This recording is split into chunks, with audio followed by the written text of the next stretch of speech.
As the Anglo-Saxon tribes of the early Middle Ages began developing into proper medieval states under the rule of established kings, this came with a greater need for aid in the governance of their centralizing power. As with many of the cultures which took root following the collapse of the Western Roman Empire, the Anglo-Saxons inherited the ancient practice of Germanic assemblies, through which regional leaders could meet in order to gain policy and leadership consensus. Examples of such assemblies are given throughout early English history, such as the group of wise men described by Bede, with whom King Edwin of Northumbria took advice from as he decided to convert to Christianity in the 620s. In the 870s, the remaining Anglo-Saxons not under Viking control would eventually be united under the rule of King Alfred the Great, under whose reign the kingdom of the Anglo-Saxons was established, stretching his domain across several former kingdoms.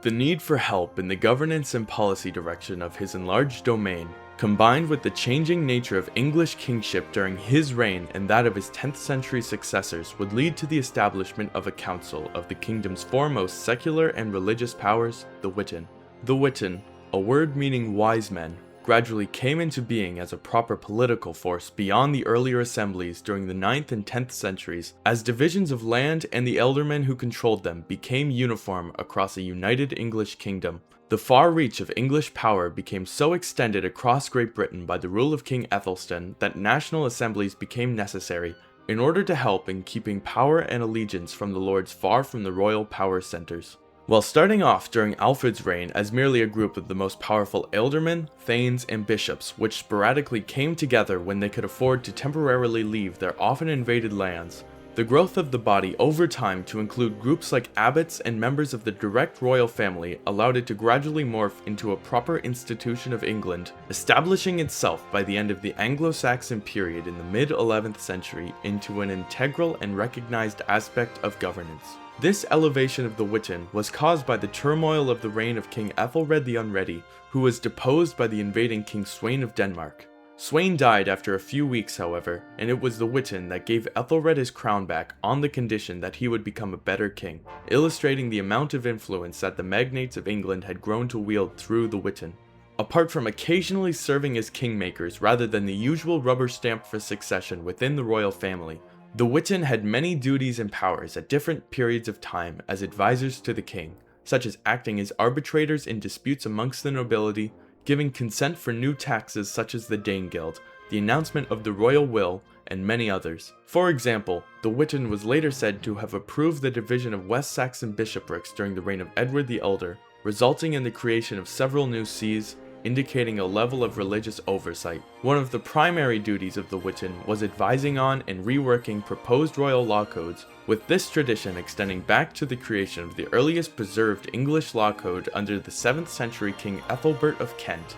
who is said to have created his code with the counsel of his wise men, and this practice extended throughout the Anglo-Saxon age. The organization of military campaigns also stemmed from these royal assemblies, such as the several councils held by Ethelstan occurring right before and after his northern invasions, indicating an overlap between the Witan and army leadership meeting to direct military campaigns. The Witan was also important as a unifying force for England. Bringing regional leaders from across a new kingdom, it served to help foster a joint English governance, rather than enforcing a West Saxon hegemony from the south, which would alienate the lands of the former heptarchic kingdoms. The all-encompassing national Witan superseded the need for the regional ones, lessening their independent identity over time, which caused issues early in England's history, such as Mercian attempts at re-establishing independence during the reign of Edward the Elder. With the Mercian Witan finally being dissolved after 957 following the reign of Edgar as its king prior to his ascension over all of England, only the national English body was left, uniting the disparate groups in recurring meetings that came together to form a national sense of Englishness in a way that no contemporary continental realm was able to replicate, successfully replacing the regional assemblies of old. The Witan was also expected to represent the interests of the people of England. When the Witan sent for Ethelred to be king once more, he responded first by asking them to greet all his people on his behalf, the voice between the people and the king. The meeting of the Witan at Oxford in 1018 during the reign of the Danish king Canute, which met to approve his law code, attempted to use their platform in order to ensure peace between the English people and the newest wave of Danes, the path devised by the extremely influential Archbishop Wulfstan of York, who authored the code. The first clause agreed to by the Witan for the law code was the prescription to love King Canute with due loyalty and zealously observe the laws of Edgar. The balance put forth by the Witan under Wulfstan's influence acknowledged Canute as ruler, while also promoting the pre-existing English power structure with the backing of the Witan, highlighting its perceived importance as protectors of the interests of the English nation as power holders acting with the king, rather than as a merely subordinate body. The Witan chose to throw its support behind the claim of the prominent Earl Harold Godwinson following the death of Edward the Confessor in 1066, choosing him as king rather than one of the remaining members of the royal house of Wessex. This decision backfired stupendously following the death of Harold at the Battle of Hastings by the forces of Duke William of Normandy, dooming the traditional English aristocracy and the Witan with them. William chose to replace the Witan system with that of the Curia Regis, a body of councillors underneath the king expected to serve a more subordinate role. The Witan, which represented the voice of the nobility as a shared pillar of the governance of England and connected the leading men of the kingdom in a way that promoted cohesion and unity, was a fundamental aspect of the Anglo-Saxon kingdom's government, existing in the tradition of the earlier Germanic assemblies which had met in the separate English kingdoms that had existed prior to King Alfred. While the Norman Conquest nominally put an end to the Witan and the English nobility that had served as its members, the King's Council that had replaced it adopted much of its fundamental character, to the point that it was often referred to as the Witan in the century following the Norman Conquest. This tradition of a powerful voice of the united noblemen of England who would come together in order to nominally discuss and advise the king on political matters established by the Witan of Anglo-Saxon England